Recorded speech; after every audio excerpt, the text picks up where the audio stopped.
in me through serial sowing. Wow. Back in 2021, Pastor Mike did a sermon series called Crazier Faith. Yeah. And I don't know if you remember, but he had on a suit jacket, he had on some shorts, he had on some Yeezys, he had a farming hat and a bucket of sunflower seeds. Yep. And I don't know if it was the sermon illustration or the Lord just needed me to get it, but that message has stayed with me for the past 3 years. Yeah. He preached on faith like a farmer. Yeah. You have to sow it before you see it. Yeah. He talked about being a serial sower. Yeah. He also talked about you. If you have a continual sowing, you'll reap a continual harvest. Yeah. And so I wrote on my Crazy Faith card in 2021, fresh off of a Crazy Faith move from North Carolina to Tulsa.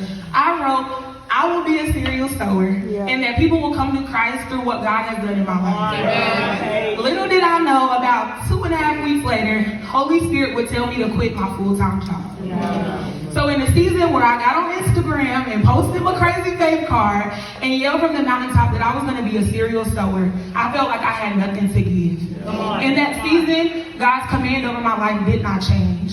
He said, you have all that you need, and you will still be a serial sower. Yes. So I rolled in to 2022, honestly sad and heartbroken that my Google Calendar was empty. I didn't know who I was. I was leaning on a master's degree and things that could not withhold me. And the Lord told me to serve. He, in a season where I was believing Him for my rent and for food, God told me to wake up every day and go serve Be Heard movement. When I didn't have a job, God told me to give people rides to job interviews. When I was applying to Transformation Church and did not get hired, God told me to come, to wake up early and continue to serve this house.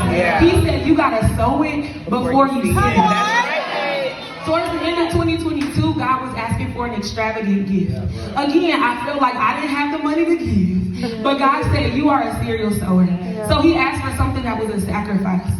So I ended up leaving a sorority that I had been a part of for 8 years. Something I never in the world thought that I would do. And when people I had been best friends with for 10 years turned their back on me, I wanted to sow gossip. Go, Paige. I wanted to sow bitterness. God told me to pray and fast for them. God told me to believe for their freedom. So because I was serious sower, that's what I did. Going into 2023, God has begun to just continue to deliver me. Y'all, God delivered me from homosexuality. He delivered me from alcoholism. He delivered me from drugs. And honestly, He delivered me from myself. And He told me that even though I was believing for deliverance for my family, that I needed to sow into other women's deliverance. And so God gifted me with a ministry called Deliver Her. It's a deliverance ministry to help women walk out their deliverance in community. So good. And so God allowed my ministry to bless 21 women with tickets to Women of God. God allowed me to buy plane tickets and give them merch and just continue to sow encouragement that will change their bloodlines. All while I was believing for deliverance for my family. God also told me about His view of marriage. Not what I used to think, but what He has designed. And so y'all, again, I said I gotta sow it before I see that thing. Even though I feel like there's delay on it, God has allowed me to be able to watch people's kids so they can go on date nights. To be able to sow Airbnbs and private chef experiences. And most recently, I was able to help somebody with a proposal, y'all. Continual sowing produces a continual harvest. My God, and rolling into 2024, when we heard the word of the year was going to be fruit, I can be humble, open, and transparent and tell y'all I was so pressed about the fruit.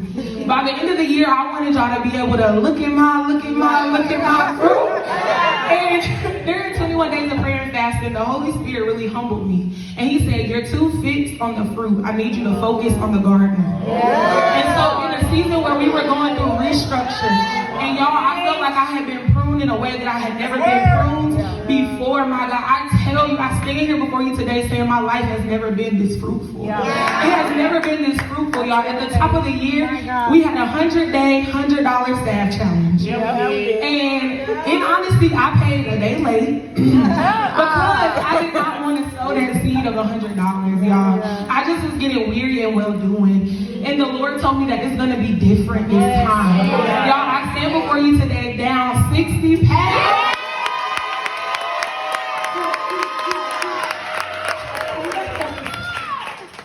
Y'all, when I tell you God has breathed on the seeds that I've sown, people have sown Apple Watches into me. People have given me iPhones. People have given me workout clothes, sold encouragement. People have paid for my personal training. The very people that had their mouth on me have came back, apologized, and asked how do they get free.